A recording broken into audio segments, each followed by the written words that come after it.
कशा आहात? मस्त मजेत ना? एका नवीन रेसिपीमध्ये अगदी तुमचं मनापासून स्वागत आहे. आज मी बनवणार आहे मस्त अशी गरगाट्याची भाजी चाकवत. तर वेळ न घालवता आपण रेसिपी बनवायला स्टार्ट करूया. आपली थंडीसुद्धा चालू झाली आणि थंडीमध्येच ही भाजी येते. तर वेळ न घालवता आपण रेसिपी बनवायला स्टार्ट करूया.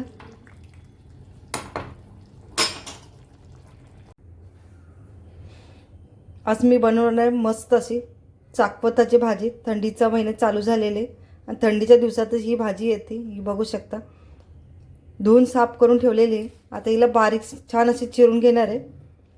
आणि इकडे शेंगदाणे आणि आपला ओला पावटा सुद्धा आहे. आणि शेंगदाणे माझे ओले आहेत, दिवाळीचे शेंगदाणे. मी थोडे थोडे वापरून असे राहिलेले एवढे आता शेंगदाणे हे आता भाजीत टाकणार आहे. ओले शेंगदाणे फ्रीजमध्ये ठेवून दिलेले, त्यामुळे चांगले शेंगदाणे छान असे राहिलेले आहेत, खराबसुद्धा झालेले नाहीत. पावटासुद्धा आहे. आता ही भाजी बारीक चिरून घेणार आहे आणि कुकरला उकळून घेणार आहे. तर चला मी भाजी चिरून घेते.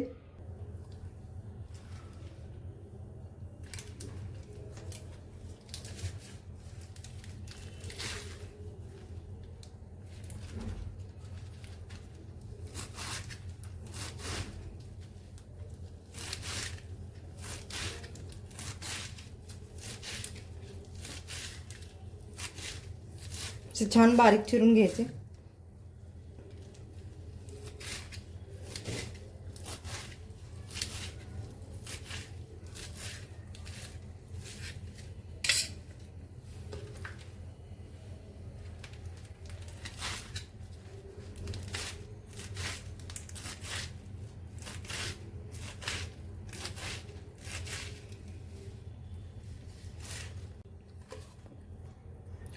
आपली भाजी सगळी चिरून झालेली आहे. आता मी कुकरच्या डब्याला लावणार आहे. भातासोबतच मी उकडून घेणार आहे, त्यामुळे मी कुकरला लावून घेणार आहे.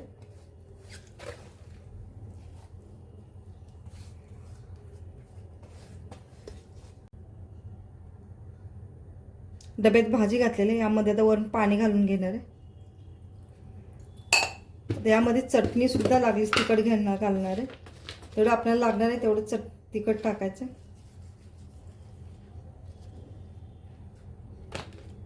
यामध्ये मीठ सुद्धा लागलंच घालून घेणार आहे.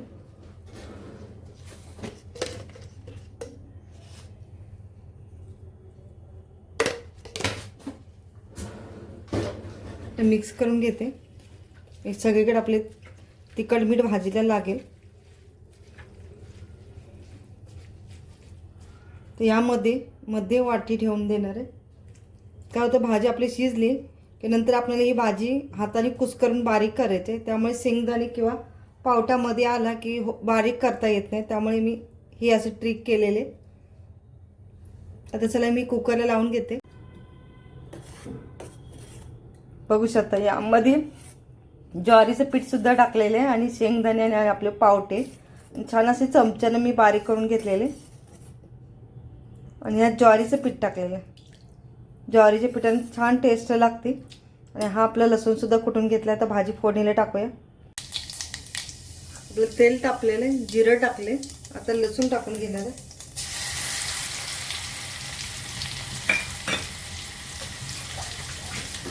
लसूण पण चांगला ब्राऊन कलर येईपर्यंत भाजून घ्यायचं आपल्याला.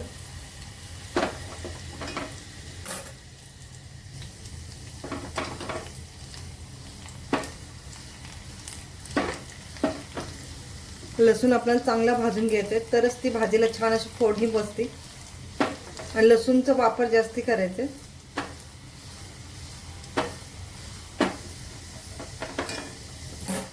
बघू शकता मस्त आपला लसूण सुद्धा भाजलेला आहे.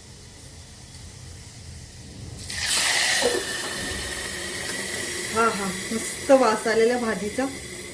फोडणी छान बसलेली आपली भाजीला.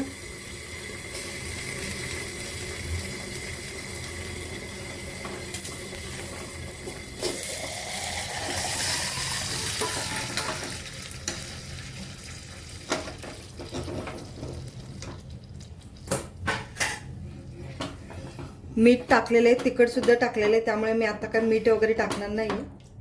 तर यामध्ये थोडी कोथिंबीर घाली आणि छान अशी एक उकळी काढून घ्यायची. आपली भाजी तर शिजलेली आहे. एक 10 मिनिटासाठी आपण भाजी शिजवून घ्यायची.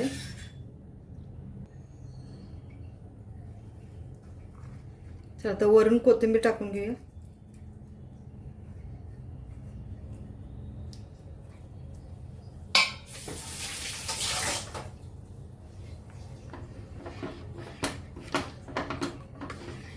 थंडीतच छान भाजी लागते ही, नक्की ट्राय करून बघा. एक 10 मिनिटाचं आपण भाजी शिजवून घेऊ. बघू शकता आपली खाण्यासाठी भाजी तयार झालेली आहे. आणि बघू शकता मस्त अशी घट्ट झालेले.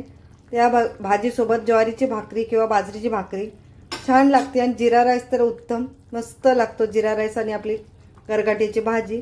बघू शकता खाण्यासाठी आपली भाजी तयार झालेली. रेसिपी आवडल्यास लाईक करा, शेअर करा. आणि चॅनलवरती नवीन असला तर सबस्क्राईब करायला विसरू नका. व्हिडिओ पूर्ण बघितल्याबद्दल तुमचे धन्यवाद.